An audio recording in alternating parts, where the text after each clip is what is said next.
Uongozi wa NATO na Umoja wa Ulaya umezidisha hali ya kutokuwa na imani na Urusi, ikiamini kwamba Urusi huenda ikafanya mashambulizi wakati wowote katika taifa lolote katika nchi za NATO. Hata hivyo, kauli iliyotolewa na mkuu wa NATO Bwana Mark Rutte amedai kwamba Urusi inaweza kushambulia nchi ya NATO ndani ya miaka 5 ijayo kutoka sasa. Urusi tayari inaimarisha kampeni yake ya siri dhidi ya jamii zetu, Mark Rutte, katibu mkuu wa NATO, alisema katika hotuba yake huko nchini Ujerumani. Lazima tuwe tayari kwa kiwango cha vita ambacho babu na bibi zetu walistahimili. Alirejelea kauli kama hizi kuhusu nia ya Urusi iliyotolewa na mashirika ya kijasusi ya Magharibi ambayo Moscow imezipuzilia mbali ikidai ni hofu zao tu. Onyo la Mark Rutte linakuja wakati rais wa Marekani Donald Trump akijaribu kukomesha vita kati ya Urusi na Ukraine ambayo ilianza tangu mwaka 2022. Mapema mwezi huu rais wa Urusi Vladimir Putin alisema nchi yake haikupanga kuingia vitani na taifa lolote katika Ulaya, lakini ilikuwa tayari na hata sasa ipo tayari kwa mapambano ikiwa kuna taifa la Ulaya ama NATO itahitaji kuanzisha vita dhidi yake.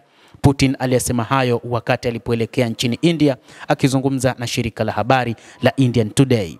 Mapema mwezi huu rais huyo wa Urusi alisema sasa wanatengeneza mazingira ya kutaka kupambana na Urusi, na Urusi ipo tayari wakati wowote kupambana na mataifa ya NATO. Hata hivyo, amesema kwamba silaha zilizopo nchini Urusi zinatosheleza kupambana na mataifa ya NATO.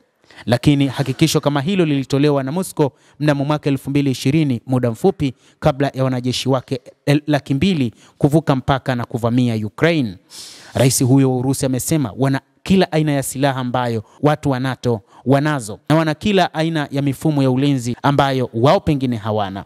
Putin amezishutumu nchi za Ulaya kwa kuzuia jitihada za Marekani za kuleta amani nchini Ukraine, akirejelea jukumu ambalo washirika wa Ukraine Ulaya wamechukua hivi karibuni katika kujaribu kubadilisha mpango wa amani wa Marekani ili kukomesha vita, ambapo rasimu yake ya awali ilionekana kuipendelea Urusi kama ambavyo wao wamedai.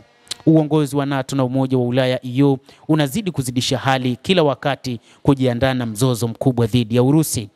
Balozi wa Urusi nchini Ubelgiji alisema katika maoni yake kupitia shirika la habari la TASS la nchini Urusi kuhusiana na matamshi ya katibu mkuu wa NATO Mark Rutte, akisema sio Moscow lakini uongozi wa NATO na EU ambao unazidisha hali hiyo kila wakati na kujiandaa na mzozo mkubwa na nchi yetu. Tunazingatia matamshi yaliyotolewa na katibu mkuu wa NATO Rutte mnamo Desemba 11 kwamba muungano huo ndio shabaha ya pili ya Urusi na kwamba vita vitakuja kwa kila nyumba kama hakutakuwa na uwajibikaji katika uchochezi huu mkubwa, ubalozi huo ulisema. Ubalozi wa Urusi nchini Ubelgiji ulisisitiza kuwa chama cha vita, kwa maana Umoja wa Ulaya huko Brussels, unataka kuuza ongezeko lisilodhibitika la matumizi ya kijeshi na kuharibu uchumi katika nchi za Ulaya na kutengeneza gharama kubwa katika ustawi wa kijamii na kiuchumi ili kuhalalisha kuendelea kusukuma silaha na vifaa vya wanajeshi wa Ukraine wanaorudi nyuma na kuzua kwa njia yoyote juhudi zinazofanywa na rais wa Marekani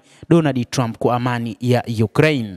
Hata hivyo, wachambuzi wa mambo wamekuja na dhana kwamba huenda ndio maana Marekani inataka kujitoa katika NATO, na mpango huo ni kwa ajili ya kutengeneza mazingira ya kutoshiriki katika vita hivyo, kwa sababu Marekani, moja kati ya sheria za taifa hilo ni kwamba haihitaji kuingia katika vita vya moja kwa moja na taifa lolote, ikitambua vema kwamba wakati itakapoingia vitani na Urusi, ni wazi Urusi itatumia silaha zake kuzirusha moja kwa moja hadi katika taifa hilo la Marekani, jambo ambalo ni mwiko kwa taifa hilo.